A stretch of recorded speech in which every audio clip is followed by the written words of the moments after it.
você está orando, está tentando buscar algo e você não recebe o que você busca, a Bíblia nos diz que aquele que não pedir, não recebe. E aquele que pedir, mas pedir isso apenas para sua própria satisfação, que não seja para a glória de Deus, também não recebe.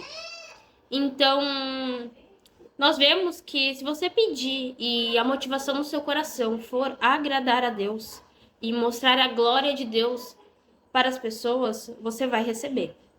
E a Bíblia ainda reforça, dizendo que tudo que pedir em nome de Jesus receberá, se pedir com fé. E é muito triste a gente ver que o faraó, em Êxodo, ele teve mais fé do que o próprio povo de Israel. A gente vê que o faraó, ele mandou matar todos os meninos, porque ele sabia que nasceria um líder que libertaria aquele povo. Só que essa promessa não foi feita por um Deus de barro. Essa promessa não foi feita pelos deuses do faraó, foi feita pelo nosso Senhor. E Faraó não acreditava no nosso Senhor, mas ele acreditava na promessa que tinha sido feita para o povo de Israel. E ele creu. E crendo, ele agiu para confrontar aquilo. Lógico que não devemos fazer isso, mas ele teve muito mais fé do que o povo de Israel. Vocês acreditam nisso? O povo de Israel tinha essa promessa. E Moisés veio, libertou o povo. Moisés abriu o mar. Moisés fechou o mar. Os inimigos ficaram. E eles começaram a andar no deserto. E eles viram maná cair do céu todos os dias. E eles foram protegidos do vento. E eles foram protegidos do sol. E a gente vê que mesmo assim, mesmo eles vendo o cajado virar serpente, eles não creram. É um povo que tem um coração tão duro que o faraó, que é alguém do mundo, ganhou na fé.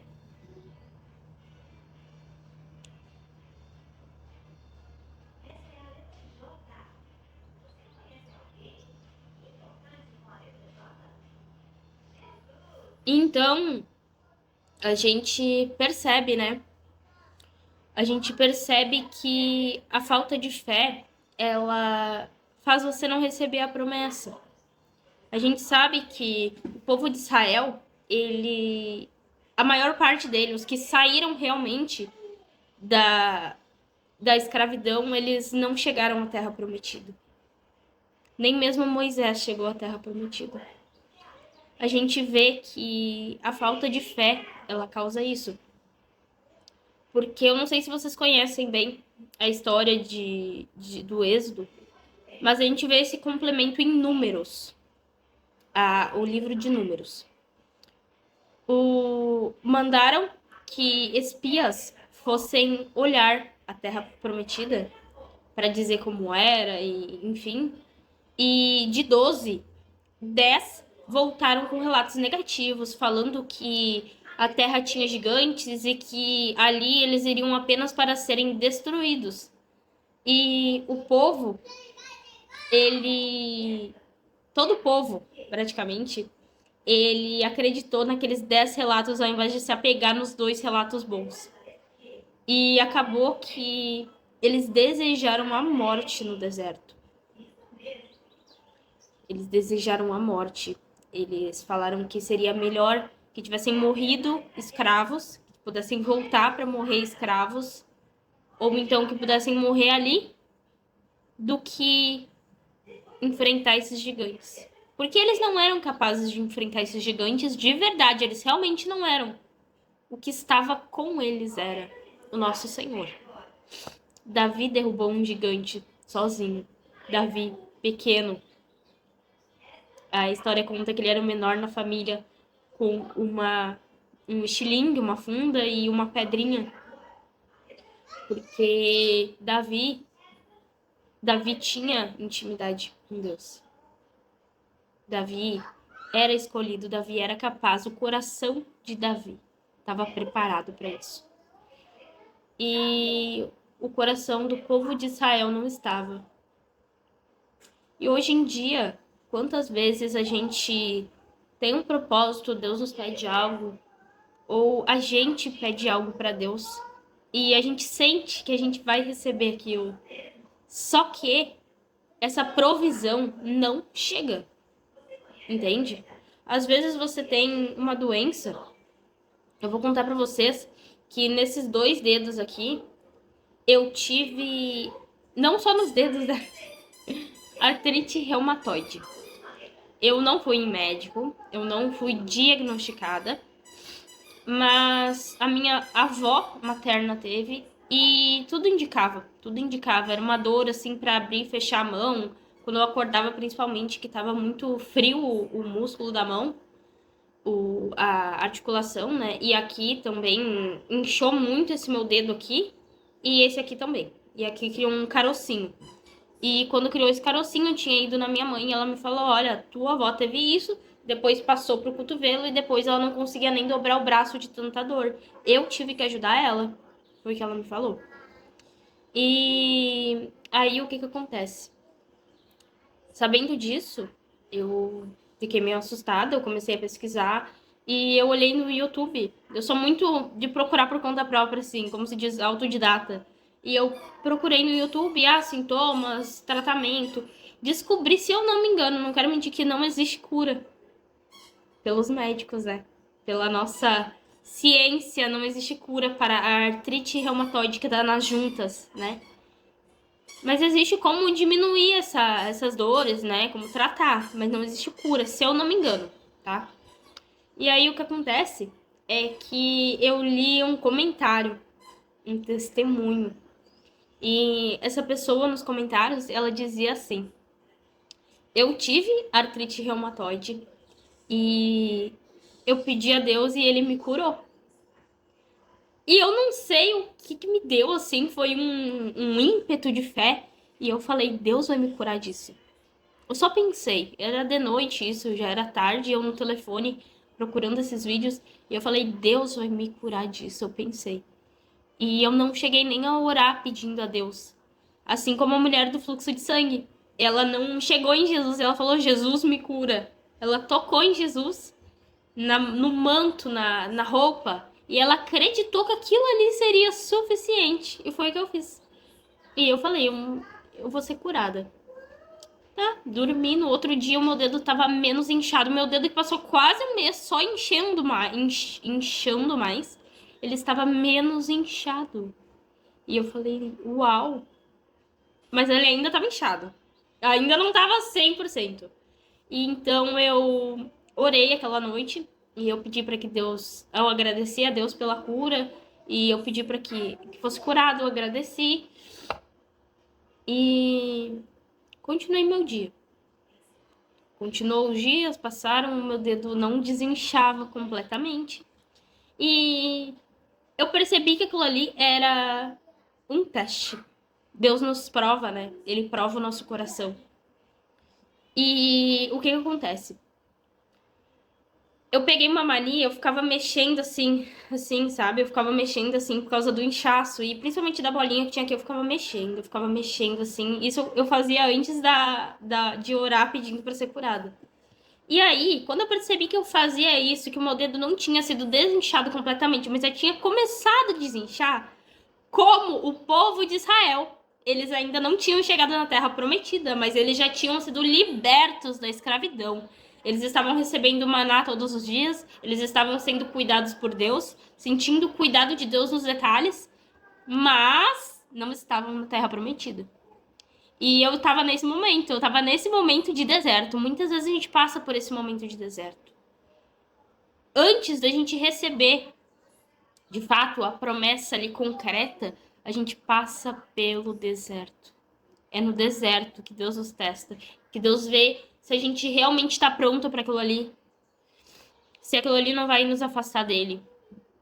E é ali que ele nos testa se a gente realmente tem fé. Porque a fé é confiar no cuidado de Deus. E Então, voltando ao testemunho, eu tinha mania, eu mexia aqui, eu ficava mexendo. E isso mais ou menos 2 dias depois de ter orado e pedido pra Deus curar. E eu falei, eu não posso mais mexer. Eu pensei, né? Eu não posso mais mexer, porque eu sei que Deus vai curar. E querendo ou não, quando a gente fica mexendo aqui, é como se tu tivesse preocupado. E eu falei, eu não posso me preocupar, porque eu larguei na mão de Deus. E ele já me mostrou que ele vai curar, ele já começou a desinchar. Eu acredito, eu sei que eu vou ser curada disso. E eu parei de mexer. Cada vez que eu mexia, às vezes vinha um pensamento na minha mente, igual foi com Jesus no deserto, igual foi com os espias trazendo aquela insegurança pro povo. A incerteza, ela não é de Deus. Não é de Deus que você fique, ai, será? Será? Esse será, ele é do diabo. Então, assim, quando tu tá no deserto e tu tá pra receber a promessa, vai vir o será. E esse será é como o diabo tentando Jesus no deserto. O diabo falava, se tu é filho de Deus, faça isso. Se tu é filho de Deus, transforma a pedra em pão. Era justamente o propósito de Jesus, era justamente o jejum. Porque ele transformaria a pedra em pão se isso iria contra a vontade dele, a vontade de Deus e o propósito que ali estava sendo cumprido. Por que ele faria isso?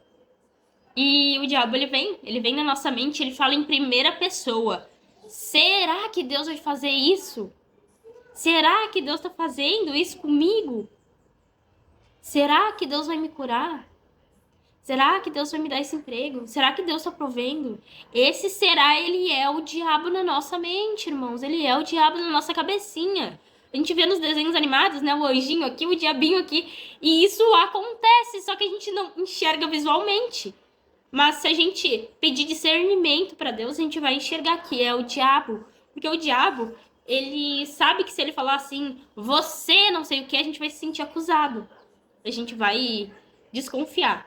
Mas se ele falar eu, a gente não desconfia. A gente acha que é o nosso pensamento.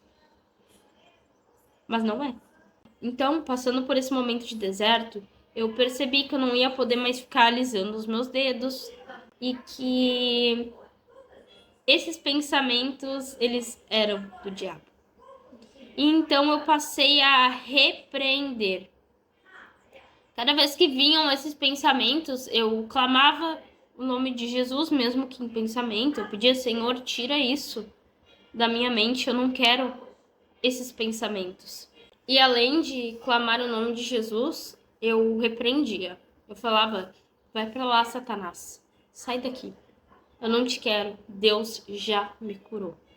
E assim, irmãos, eu não sei dizer se demorou uma semana, se demorou 2, se demorou um mês, eu não sei dizer.